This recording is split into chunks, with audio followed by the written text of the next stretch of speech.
संदेश।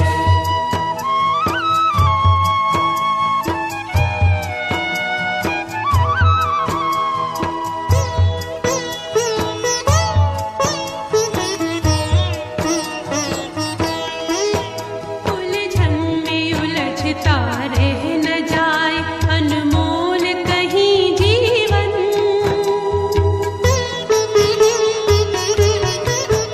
उलझन में उलझता रह न जाए अनमोल कहीं जीवन। आखिर में मिले तुझको न कहीं खाली अपना दामन।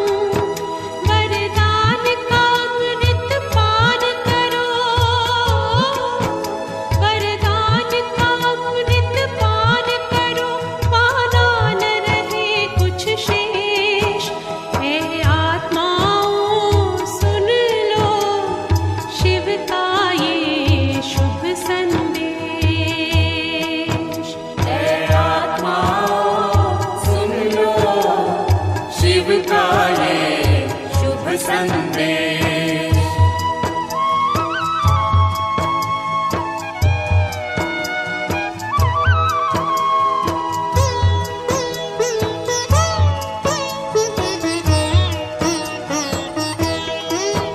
मिटने वाली इस दुनिया से है दिल लगाना क्या।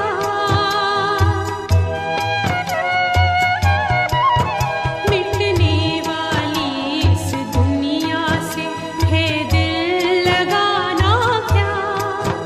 आँखों में बसा फिर से है जो वो स्वर्ग सुहाना था। पावन बनो योगी बनो,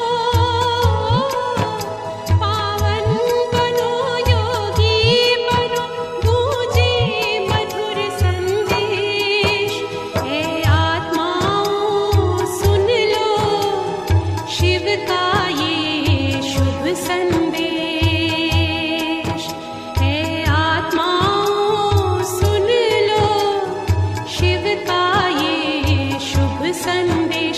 ये वेश बदल परिवेश बदल, ये वेश बदल परिवेश बदल, चलना अपने देश। ऐ आत्माओं सुन लो शिव का ये शुभ संदेश। ऐ आत्माओं सुन लो शिव का ये शुभ संदेश। ओम शांति।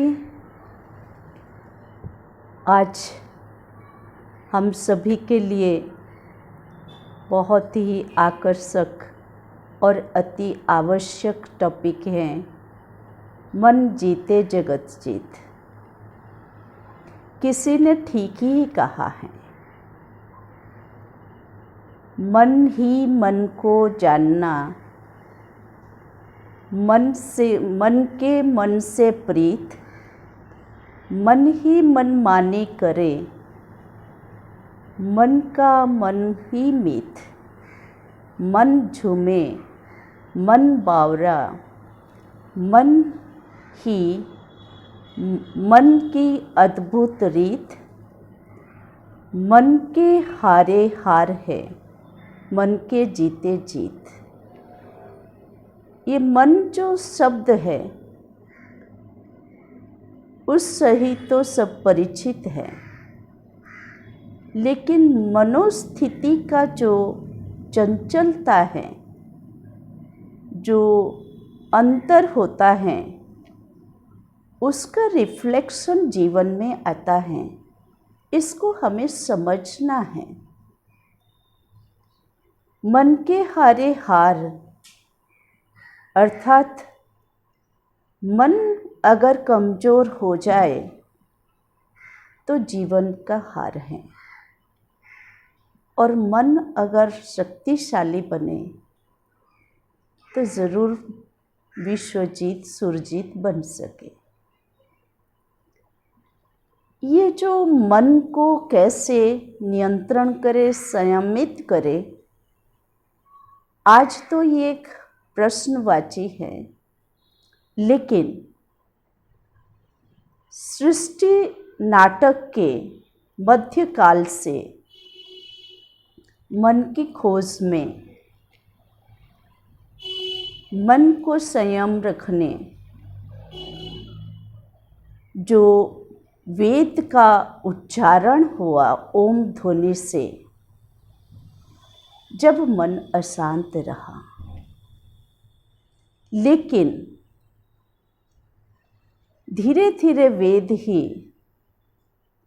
ऋक्, साम, यजु, अथर्व चारों भाग होते होते उसमें जब अन्न अशुद्ध बना, अर्थात मांस मदिरा तक आ गए, फिर मनुष्य शक्तिहीन बन गया।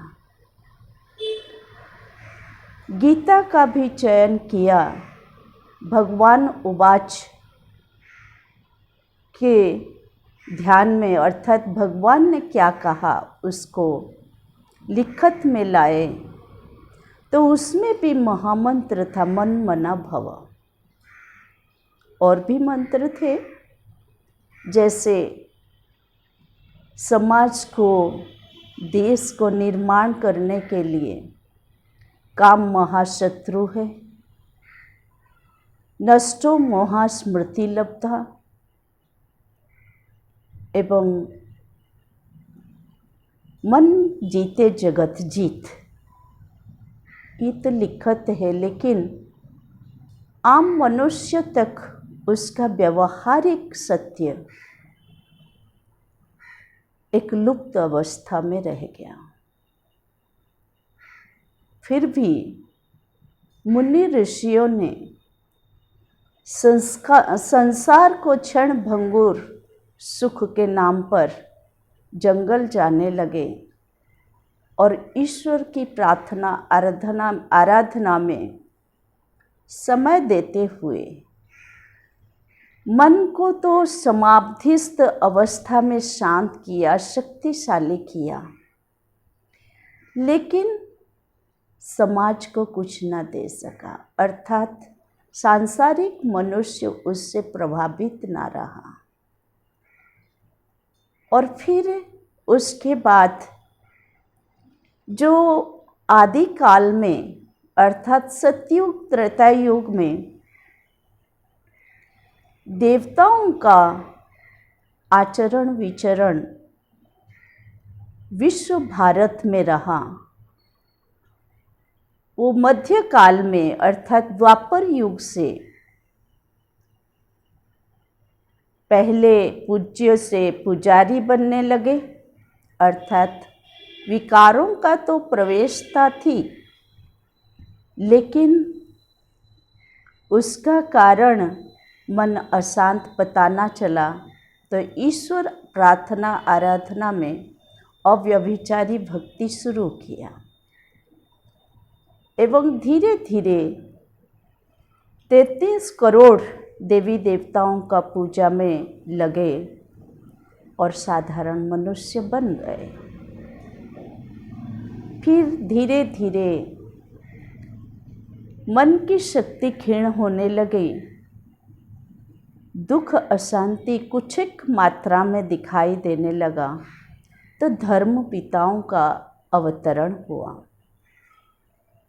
सबने निराकारवाद को स्वीकार किया, उंगली ऊपर दिखाया, लेकिन साधारण मानव के अंदर शक्ति ना होने के कारण धर्म पिताओं को ही पूजा करने लगे, जैसे इब्राहिम, फिर मोहम्मद इस्लाम और मुसलमान धर्म के लिए, वैसे गौतम बुद्ध बौद्ध धर्म, फिर वर्धमान जैन धर्म, और जीसस क्राइस्ट क्रिश्चियनिटी के लिए, फिर गुरु नानक सिख धर्म के लिए, आदि आदि।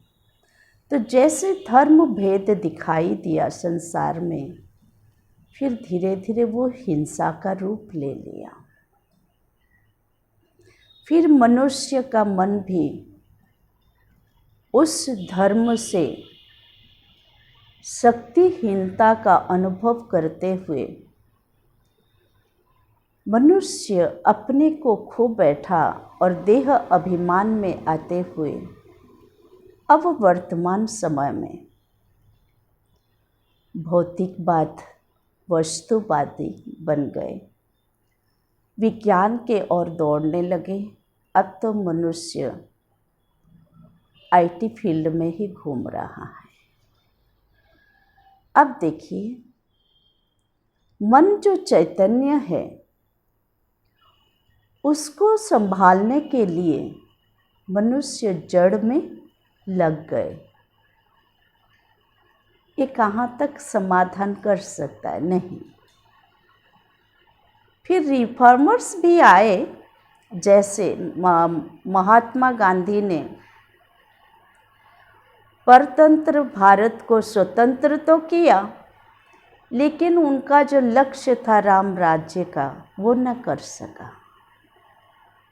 अरविंद घोष भी आए और विशेष तौर पर भारत का सनातन धर्म के लिए स्वामी विवेकानंद जी ने बहुत आगे बढ़ा, लेकिन रॉक मेमोरियल में उनका लास्ट अफसोस लिखित में है कि मेरे जैसे अगर ब्रह्मचारी नौजवान मुझे 21 भी मिलते थे तो भारत का भाग्य बदल सकता था। अर्थात भारतवासियों को भाग्यशाली बनाना सका। समाज में पतन बढ़ते गए तो फिर समाज सुधारक के रूप में लेखक कवि आगे आए। नेचर को रूप दिया, मनोरंजन को आगे रखा, समाज के कुप्रथा आदि को निवारण करने का एक सोच दिया, लेकिन उससे भी प्रभावित ना रहे, जिस कारण मनुष्य धीरे धीरे अपने मन को,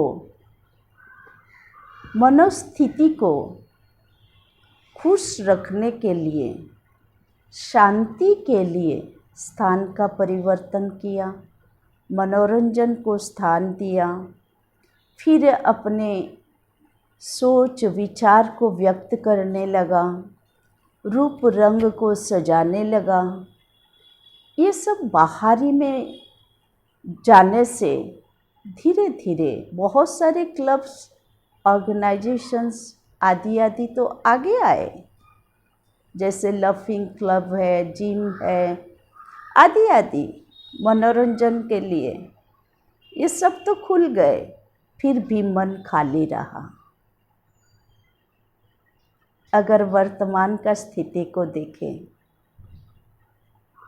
मनुष्य के पास धन है, परिवार है, प्रेस्टीज है, फिर भी मन अकेला है, असंतुष्ट है।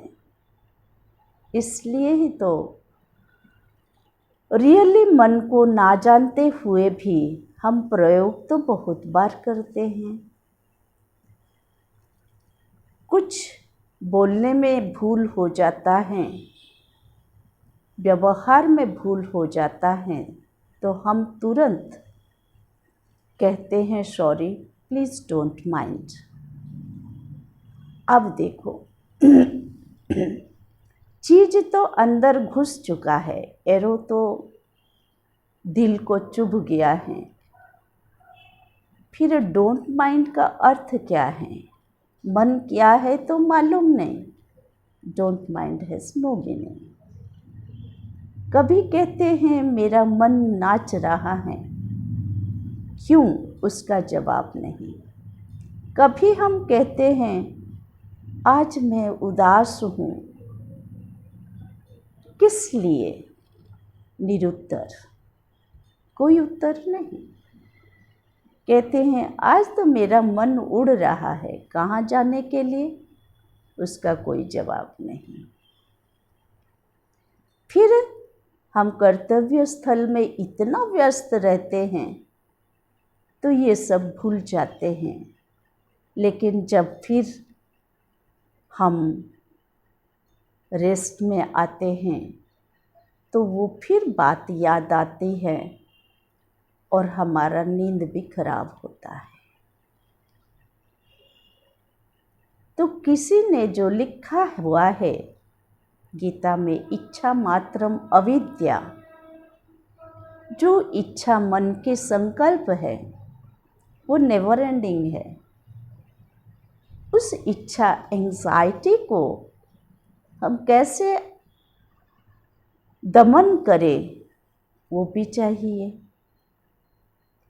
ये सब सोच में रहते रहते मनुष्य ने अपने आप को, अपना वो निजी नेचर ना होते हुए भी सराउंडिंग को देखते हुए दूसरे रूप से शक्तिशाली बनाया। एग्जाम्पल के तौर पर किसी ने आपको प्रशंसा की, एडमायर किया, दो चार ने, तो अपने आप को हम खुश नसीब अनुभव करने लगे और मन ही मन सोच लिया मैं तो बहुत अच्छी हूँ। अच्छा, और दो चार ने कभी डांट भी दिया, क्रिटिसाइज कर लिया, तो फिर हम फ्यूज हो गए। तो ये देखिए, दूसरे के कहने अनुसार हमारा मन स्थिति अदल बदल होता है।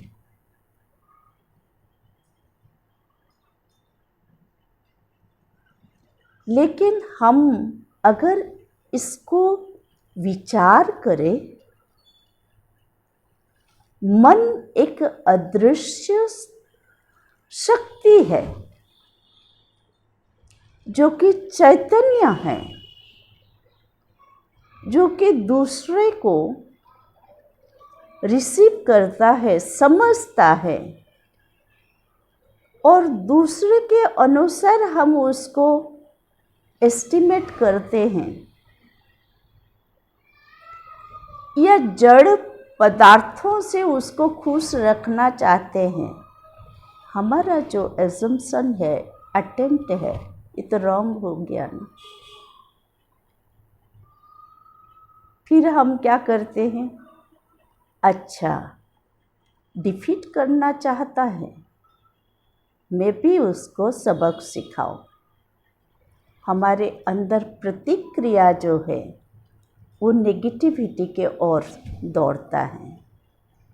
फिर हम क्या करते हैं, जैसे जैसे हम सराउंडिंग में बढ़ते हैं, नेगेटिविटी को एक्सेप्ट करते हैं, एक्वायर करते हैं, फिर तो हमारा सोच विचार मनोस्थिति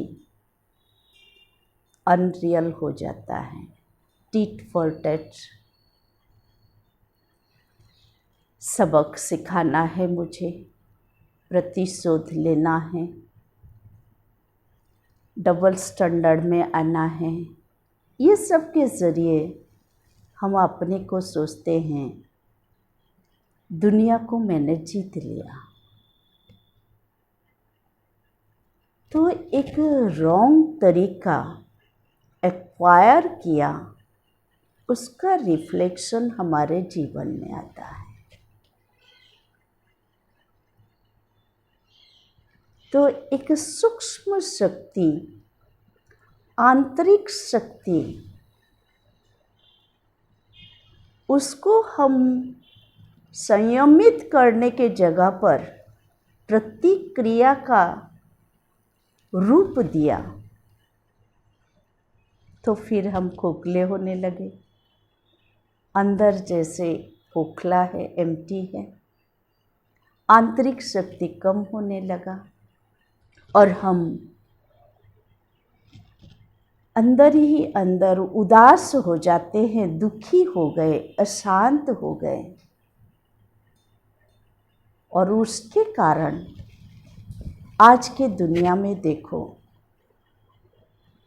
टेंशन कितना है जीतने के लिए, कंपटीशन।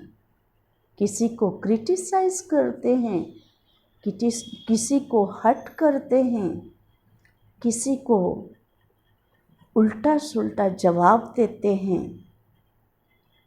तो हमेशा फियर, टेंशन, डिप्रेशन, कन्फ्यूज़न, यही हमारा जीवन बन गया। कहने का भाव है हम पूरा ही वैल्यूलेस हो गए और इसका ही नाम कलयुग है। लड़ना, झगड़ना, अशांति करना, डिबेट करना, आर्ग्यूमेंट में आना, पूरा ही एक्स्ट्रावर्ट हो गए।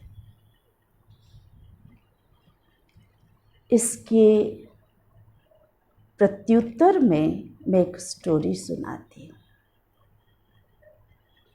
एक दिन एक 8 साल का बच्चा निकला, दुकानों में 1 रुपया का कॉइन ही उसके पास था और दुकानदार को पूछने लगा, इसमें ईश्वर मिलेगा? तो हंसने लगे और उसका कॉइन फेंक दिया, बोला जाओ, यहाँ नहीं। तो बच्चा ने ऐसे 40 दुकानों में गया और निराश नहीं हुआ। फिर एक दुकान में गया तो एक बूढ़ा दुकानदार बैठा था। उसने देखा बच्चा में इच्छुकता, आग्रह, तो वो 1 रुपये कॉइन रखा और सोचा इसमें तो 1 गिलास पानी ही मिलेगा, तो बच्चा को पहले 1 गिलास पानी दे दिया। फिर बोला, बच्चा आप क्या लेने आए हो? बोला, दुकान में ईश्वर मिलेगा?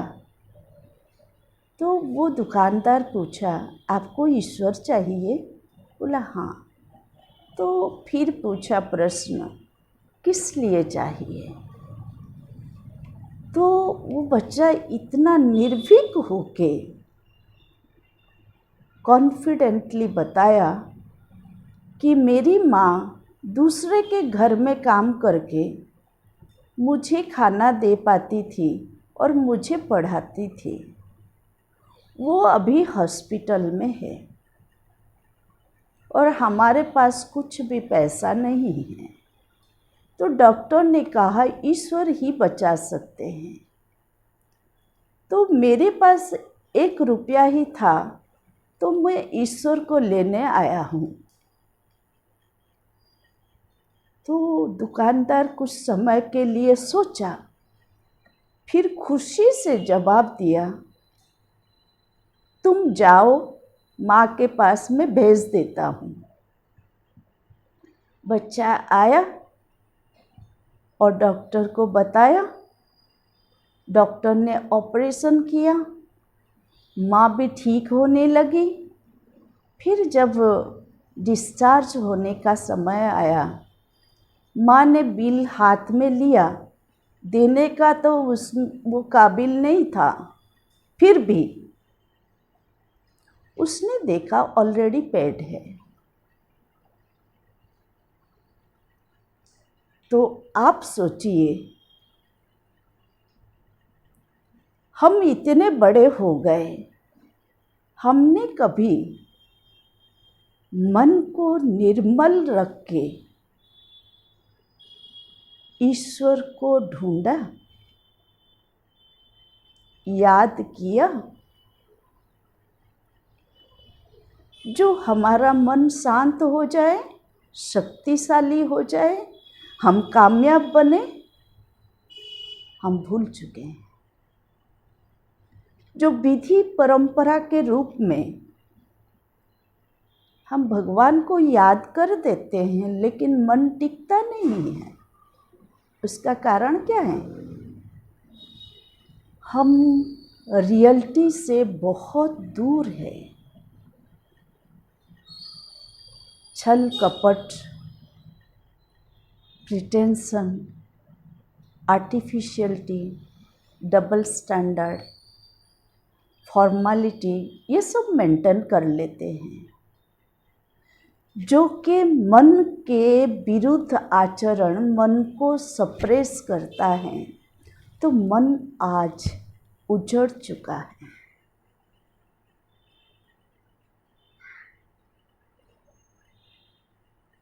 तो देखिए, जैसे मैं बता रही थी कि किसी ने एडमायर किया तो आप खुश हो गए, किसी ने अंडर एस्टिमेट किया तो आप दुखी हो गए। तो आपने वो जो चीज़ को एडमायर किया या किसी ने मन दुखाया, उसको आपने ग्रहण कहाँ किया? यहाँ किया। बात को कहाँ रखा? यहाँ रखा। और बार बार क्या करते रहे? उसको संकल्प में लाते रहे और भारी होते गए। जिन्होंने बोला वो आगे से निकल भी गए, लेकिन आप वो सोच विचार संकल्प को, जो कि मन की गति है, दूसरों का अपने पास रख करके दुखी हो रहे हैं।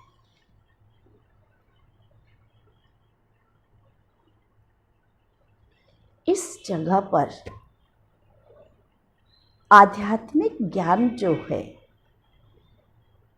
जिसको तीसरा नेत्र कहा जाता है, वो क्या समझ देता है आपको मालूम है? वो कहता है मन तो अपनी अंदरूनी शक्ति है, आंतरिक शक्ति है, उसको हमें कायम रखना है, लेकिन हम उसको एस्टिमेट करते हैं दूसरे क्या कहते हैं उस पर। कितना रॉन्ग प्रोसीडिंग है।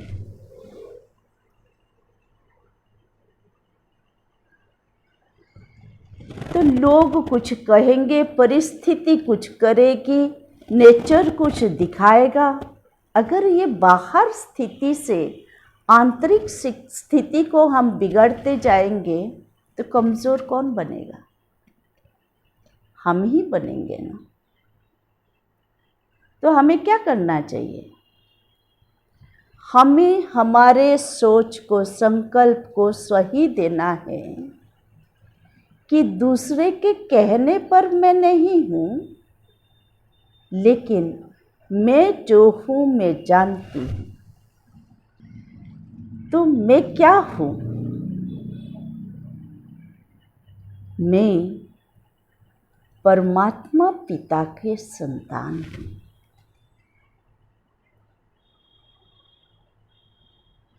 मैं एक शक्तिशाली लिविंग एंटिटी, निराकार ज्योति बंधु स्वरूप आत्मा हूँ। ये है सत्यता। हम बहुत दिन से ये सत्यता को भूल चुके हैं। सेल्फ प्रेस्टीज माना, देह अभिमान में आते हैं, बॉडी कॉन्शियस में आते हैं। एजुकेशन तो कर लिया, लेकिन सिविलाइज्ड नहीं बन पाते हैं। क्वालिफिकेशन है, लेकिन क्वालिटी को लाइफ में स्थान नहीं दिया है। जीवन तो जी रहे हैं, लेकिन जिए दान किसको कहते हैं वो नहीं जान पाए।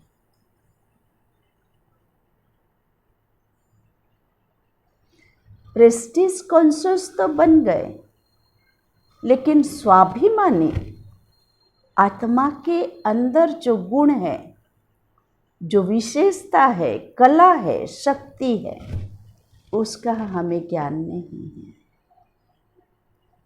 इसलिए हम आचरण में नहीं आ पाते हैं। और ये मन बुद्धि संस्कार आत्मा के प्रतिरूप है, शक्तियां है, फैकल्टीज है। आत्मज्ञान ना होने से आत्मा का जो गुण शक्ति है वो हमारे संकल्प में, निर्णय में और अभ्यास में नहीं आ पाता है। तो आप देखिए, कोई भी चेतना को हम अगर बाहरी चीज़ों से दबाएंगे तो वो तो दुखी हो जाएगी ना, अशांत हो जाएगी ना, भयभीत हो जाएगी। क्यों? क्यों? हमने उसका दमन किया। तो इसलिए हम अपने आप को जब जानेंगे, मानेंगे और व्यवहार में लाएंगे, तब हमारे जीवन में दुख नहीं होगा। संत कबीर ने ठीक ही कहा है, दुख में सिमरण सब करे, सुख में करे ना कोई। सुख में सिमरण करे तो दुख काहे को होए। हम सीधा रास्ता को चुना नहीं, मन बुद्धि संस्कार को चलाना, ये 3 सूक्ष्म इंद्रियां हैं, और शरीर के 5 इंद्रियों को चलाना वो तो भूल गए जो आदि काल में था। लेकिन स्वार्थ के वशीभूत होकर दुख का आह्वान भी किया और दुख निवारण के लिए भगवान को भी पुकारा। तो ये जैसे हो जाता है पाप को जन्म देना और पाप के निवारण के लिए भगवान को निमित्त बनाना, तो दुखी ही होंगे ना। हमने क्रिएट किया, फिर हम उसके ऊपर प्रिटेंशन। तो भक्ति, भगवान का बुलाना जैसे एक ट्रेडिशनल हो गया है, परंपरा हो गया है। परमात्मा को भी हम नहीं जानते। तो इसलिए देखिए, जीवन एक छोटी सी कड़ी है,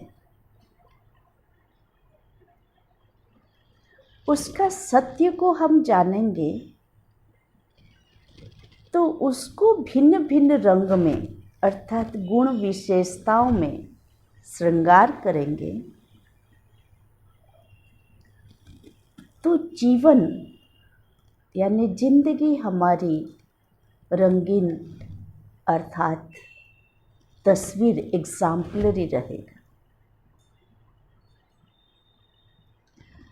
अगर आत्मज्ञान से, परमात्मा ज्ञान से, एहसास से अपने अंदर के गुणों विशेषता द्वारा हम रंगित हो गए, रंगीन बन गए, तो वो भाग्यशाली की निशानी है। तो हमने कोई सा भी नहीं किया, या तो आत्मज्ञान को प्रेफरेंस दे, जो हमारे अंदर इनहेरेंट क्वालिटी से गुण है उसको अपनाना है, व्यवहारिक रूप में आना है, या ये इनहेरेंट है तो इसको व्यवहार में जीवन में लाना है। कोई भी चीज़ हमने नहीं किया। इसलिए कहा जाता है अभी समय है हम इसकी जिम्मेवारी लें और जवाबदारी से मन के संकल्प को दृढ़ करेंगे, एकाग्रता भरेंगे, लेकिन मन को स्वतंत्र और शांति स्थिति में रखेंगे तो ये जिंदगी खुशहाली हो जाएगी। कर सकेंगे ना हम? कर सकेंगे ना? ज़रूर ही कर पाएंगे। आपको मैं एक खुशखबरी सुनाती हूँ। ये सब जो आत्मज्ञान मैंने बताया, इसको अभी ढूंढ फिरने का समय भी नहीं है। हम कलयुग के अंत का भी अंत कड़ी पर है। तो भगवान का काम, ईश्वर का काम वो खुद ही करता है, क्योंकि प्रेजेंट टाइम के मन बुद्धि से वो परे है। हम वो संकल्प नहीं कर सकते हैं कि उसका सही रूप क्या है, क्योंकि हमें आत्मा का भी सही रूप का पता नहीं था।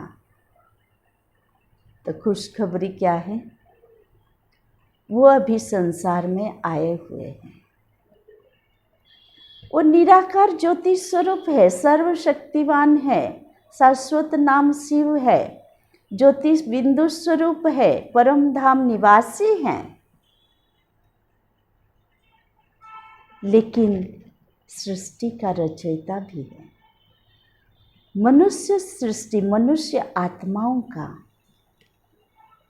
परिवर्तक भी है। हम सभी तमो प्रधान स्टेज में आ चुके हैं।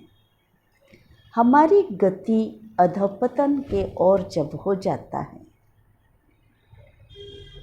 हमारे पास अपना ही उत्तर नहीं रहता है। हम कन्फ्यूजन में होते हैं, कॉन्फ्लिक्ट में होते हैं, सस्पेंस में होते हैं। तो परमात्मा पिता तो परम कल्याणकारी है, सदाशिव है। वो आकर एक साधारण मानव, प्रजापिता ब्रह्मा का आधार लिया हुआ है, शरीर लोन में लिया हुआ है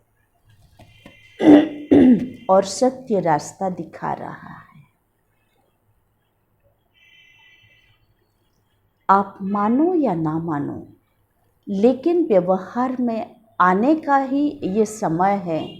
अगर हम हर रीति से मन को जीतना चाहते हैं और विश्व विजय के ओर ध्यान रखते हैं,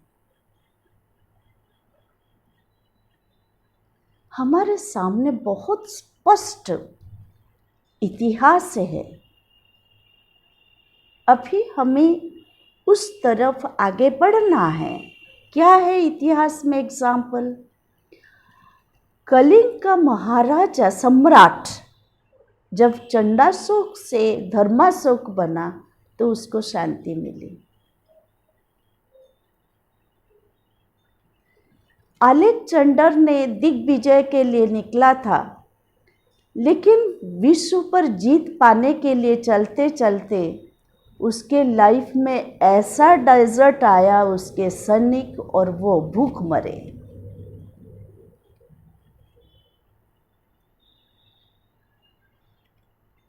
सिकंदर ने अपना हाथ खुला रख दिया कब्रिस्तान में और संसार को दिखाया, संसार से हम धन, नाम मान शान, व्यक्ति पुत्र कुछ भी ले नहीं सकते। जिसके लिए मैं अपने को गर्वित था, वो मैं खाली हाथ जा रहा। बेस्ट एग्जाम्पल्स है। ठीक इसी प्रकार हम कोई सिकंदर अलेक्जेंडर नहीं बन रहे, क्योंकि बाहुबल से विश्व पर किसी ने भी जीता नहीं है, वो उसका तरीका ही नहीं। लेकिन उन्होंने मनोबल था, वो भी टूट गया। हमारे अंदर तो मोह के वश मनोबल भी नहीं है। तो अभी क्या करेंगे? ईश्वर को संपूर्ण समर्पण जाना है, जो आके सृष्टि पर अपना कार्य शुरू कर दिया। ईश्वर का प्रोजेक्ट क्या है? ये तो ड्रामा है ना, इसका आदि मध्य अंत तो है ना, सृष्टि नाटक का। तो हम अंत में है तो फिर उसका शुभारंभ भी होगा, आदि भी आएगी। तो सत्य त्रेता है आदिकाल, द्वापर है मध्यकाल और कली है अंतकाल। तो अंत के बाद आदि माना, जो आत्माएं ईश्वर के पास से सतो प्रधान आदिकाल में आए थे, वही पुनर्जन्म चक्र में आते आते खेलते खेलते सृष्टि को स्टेज अभी नहीं समझा, अपना समझ के चला है तो डिफीट हो रहे हैं। तो उनके अंदर सत्य ज्ञान के आधार से रियलिटी को महसूस कराते हैं, जिसके लिए ये सूक्ष्म शक्तियाँ चाहिए, मन और बुद्धि। तो हम जिस मन से हैरेसमेंट में थे, परमात्मा पिता उसको एनकरेज कर रहे हैं। तो हम अगर आगे नहीं बढ़ेंगे तो कैसे होगा? अंधा को अगर लाठी मिलता है, उसको भी वो डाउट कर लेता है, तो फिर धक्का खाना ही उसके लाइफ में होगा। ठीक इसी प्रकार विश्व कल्याणकारी, विश्व परिवर्तक पिता शिव बाबा आए हैं। सत्य ज्ञान केवल रियलाइज नहीं कराते, महसूस नहीं कराते, शिक्षा नहीं देते, क्योंकि सूक्ष्म शक्ति को परिवर्तन का धारा है शिक्षा द्वारा मार्जित करना। मन कभी खाली नहीं होगा, ब्लैंक नहीं रहेगा। उसमें जो मतलब मन अमन हो गया है, उसको सुमन करना है, गुणवान बनाना है, सुमन। तो क्या होगा? ये कांटों का जंगल फूलों की बगीचा गुलशन में बदल जाएगा। कितना अच्छा कार्य कर रहा है। तो हम क्यों नहीं अपने मन बुद्धि को सत्य ज्ञान से परिवर्तित करें? खाली उतना ही नहीं, परिवर्तन के लिए एकाग्रता चाहिए, साइलेंस चाहिए, अंतर्मुखता चाहिए। तो राजयोग का शिक्षा दे रहे हैं। साइलेंस में बैठ के अंतर मन को पढ़ाना है और रियलाइज कराना है कि मन तू कितना अच्छा है, तू आत्मा की शक्ति है, तेरे में संकल्प अच्छे आए, स्ट्रॉन्ग आए, इसलिए खास परमात्मा पिता शिव बाबा सृष्टि पर आए हैं, तुझे समझाने, बुझाने, बना के सतयुग में देवता बनाने। और क्या चाहिए? तो इसलिए अभी ये मतलब एक जैसे हम कहेंगे लॉटरी का समय है, भाग्य उदय का समय है, नाउ और नेवर। ऐसा नहीं बार बार भगवान आके हमें समझाएंगे। समझाना एक बार होता है, समझने वाले को भाग्य मिल ही जाता है, और वो 21 जन्म के लिए, 21 तो क्या 84 जन्म तक उपलब्ध है। तो चलिए कुछ समय के लिए हम मन बुद्धि को पहचानें, स्वयं को जानें, अपने अंदर जो रिसोर्सेस है, क्वालिटीज है, शक्ति है, उसको दोहराए, राजयोग का अभ्यास करें और उसमें परमात्मा पिता को ध्यान लगाने से हमारे अंदर जो भी कमी कमजोरी है वो इमीडिएट भरतू हो जाएगा, गुण में परिवर्तित हो जाएगा। इसलिए हम योग अभ्यास जरूर करेंगे। उसके लिए क्या करना होगा? जैसे मन जीवन को बदल देता है, उस मन को परमात्मा में लगाएंगे तो परमात्मा जो हीरा है ना, उसमें कोई कोई कोई खामी नहीं है। तो हम भी भरपूर हो जाएंगे, गुणवान बन जाएंगे। इसलिए क्या करना पड़ेगा? अंतर मन को झांकना होगा, अंतर्मुखी बनना होगा। जो अपने अंदर ही है उसका दर्शन करना,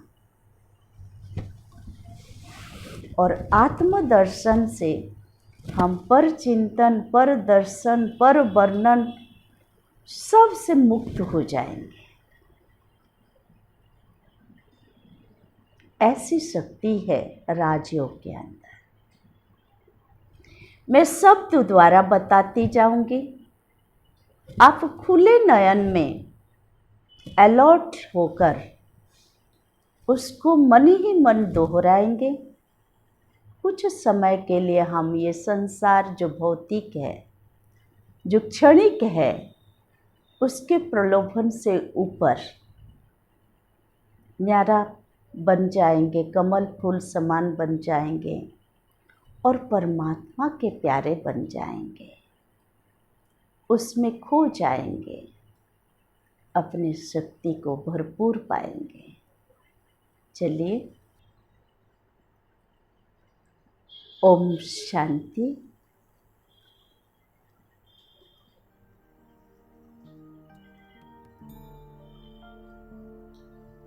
अपने स्वरूप को अंतर्मुखी हो दर्शन करने में चले।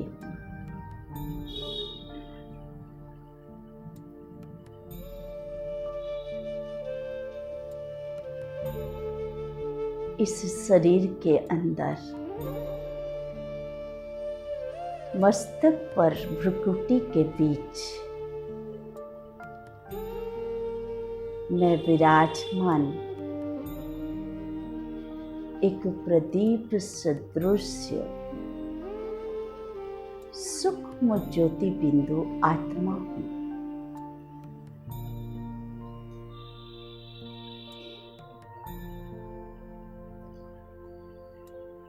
मैं ज्योति बिंदु अदृश्य हूँ, लेकिन मेरे सूक्ष्म शक्तियों का अनुभव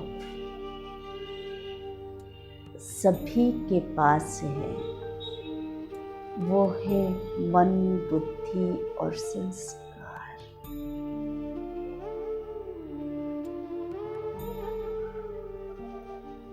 स्वयं को आत्मा भूल मन को नियंत्रित करने लगे तो असंभव अनुभव हुआ। अभी संकल्प लीजिए, मैं राजा हूँ, मैं आत्मा मालिक हूँ। मेरे सूक्ष्म शक्तियाँ मन, बुद्धि, संस्कार है और मैं आत्मा मन बुद्धि से संतुष्ट हूँ, खुश हूँ और संवेदनशील होके रिक्वेस्ट कर रही हूँ, हे मन बुद्धि, अपने संकल्प के आधार पर एकाग्रचित होकर मुझ आत्मा को देखने दो। अंदर को झांकिए। आत्मा सत्य स्वरूप है, ज्ञान स्वरूप है, पवित्रता उसकी विशेष धर्म है। प्रेम सर्व आत्माओं और परमात्मा के पास सहित सबके लिए है। सुख, शांति, आनंद मुझ आत्मा का निजी धर्म है। सर्व गुणों में भरपूर में शक्ति स्वरूप थी। अब मैं मन बुद्धि के आधार से इस भौतिक जगत से पार उड़ रही हूँ। मन का संकल्प, शब्द और गति लाइट से भी बहुत फास्ट है। एकाग्र हो जाइए इस जगत से पार, सूक्ष्म लोक से पार आध्यात्मिक जगत है। परम धाम उसका नाम है,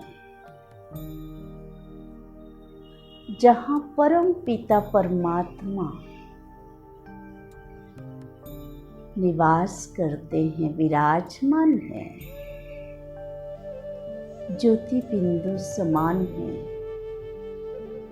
लेकिन सर्व गुणों का सिंधु है, सागर है, भरपूर है, सर्वशक्तिमान है। वही सत्य शिव सुंदर है।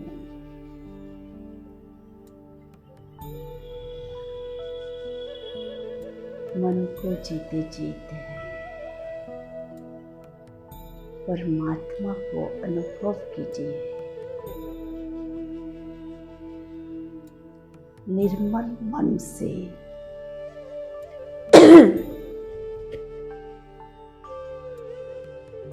पवित्र बुद्धि से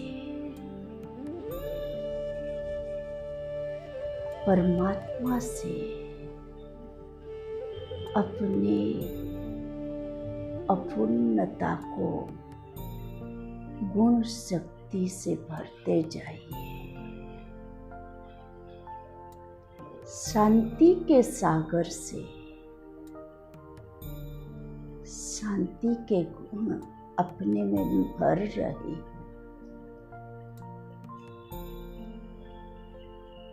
मेरा स्वयं का निजी धाम शांति धाम परम धाम है। मुझ आत्मा का रियल पिता शांति के सागर से परमात्मा है। मेरा मुझ आत्मा का स्वधर्म शांति ही शांति।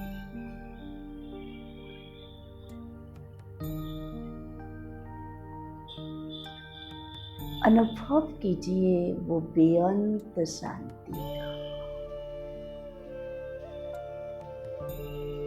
प्रशांत में शांति की शक्ति को अपनाइए।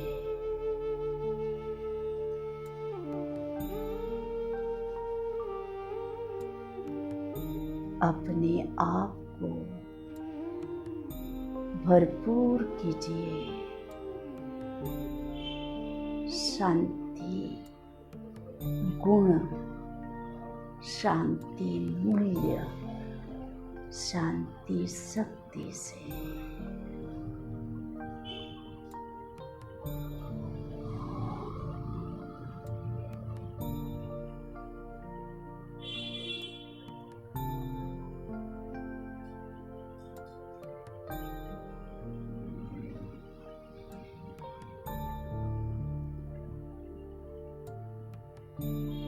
अनुभव को लेते हुए, शक्ति को लेते हुए, गुणों को अपने काबू में करते हुए, मैं आत्मा शिव बाबा के पास से अपने संसार में अवतरित हो रही हूँ। शरीर का आधार ले रहे। इस शरीर में मैं एक गुण सहित अवतरित आत्मा हूँ। ये मेरा जीवन सबको पवित्रता, सुख शांति शक्ति आदि आध्यात्मिकता में भरने के लिए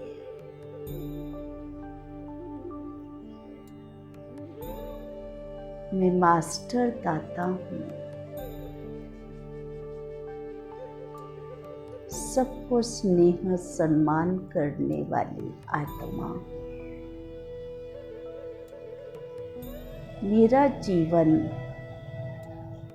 स्वयं ही सुंदर करने वाली मेरे पास मेरा शांत मन, क्लीन एंड क्लियर बुद्धि और देवताई संस्कार है। परमात्मा मुझ में भर रहे हैं और मैं संसार को देने वाली सुखदायी आत्मा हूँ।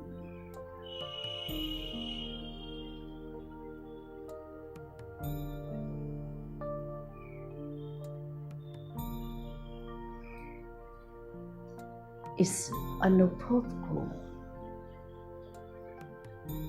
अपने जीवन में अंगे अक्षरे प्रदान कीजिए सभी को और सुख शांति का संसार बनाने के लिए परमात्मा पिता के सहयोगी बन जाए। जीवन में स्नेह सम्मान दया क्षमा सहयोग की शक्ति को अपने में भर के सबको प्रदान कीजिए। सर्वे भवन्तु सुखिनः, सर्वे सन्तु निरामया। ओम शांति। अभी हम जब परमात्मा के डायरेक्शन पर चलेंगे, अपने मन को जीत चलेंगे, दुनिया के व्यक्ति के हृदय को जीत चलेंगे। जो हृदय पर राज करता है वो भविष्य जन्म में विश्वराज अधिकारी बनता है। इसलिए कहा जाता है मन जीते जगत जीत सुर जीत। इसलिए आज सभी मेरे श्रोता भाई बहनों को मैं ये बताना चाहूँगी कि जो मनुष्य दूसरों का कमी कमज़ोरी नूक खामी देखें वो आम व्यक्ति में जाता है, माना साधारण व्यक्ति बनता है।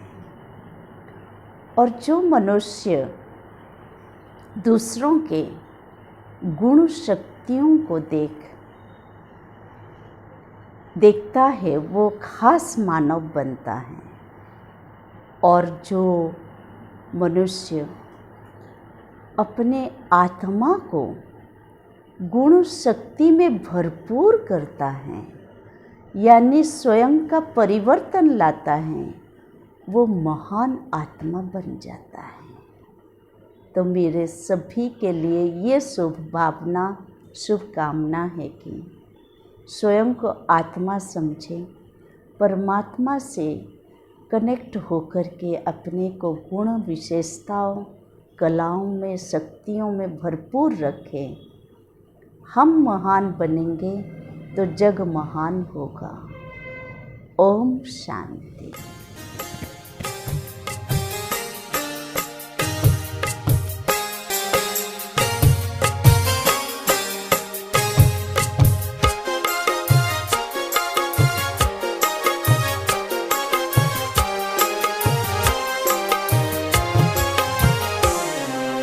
मस्तक सिंहासन पे हम आत्माएं राजन बने और शासन चलाएं।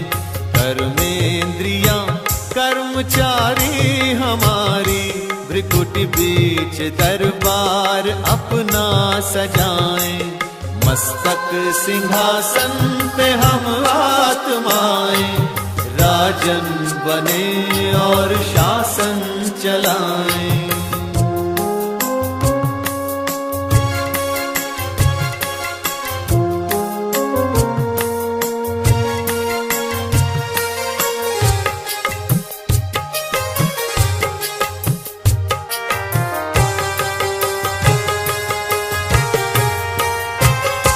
करे मंत्रणा मिलके मन मंत्री से, समाचार पूछे सजग संतरी से।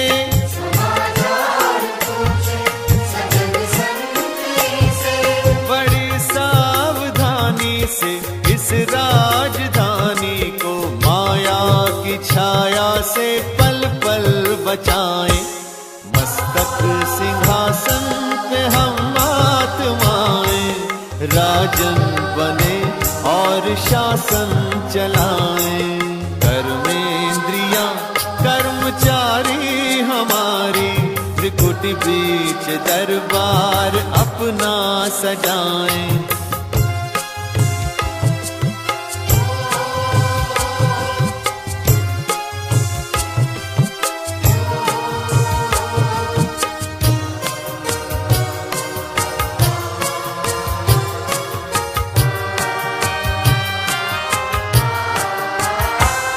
है बुद्धि का मुंसिफ बड़ा न्यायकारी, मैं राजा भी राजी सुखी जनता सारी।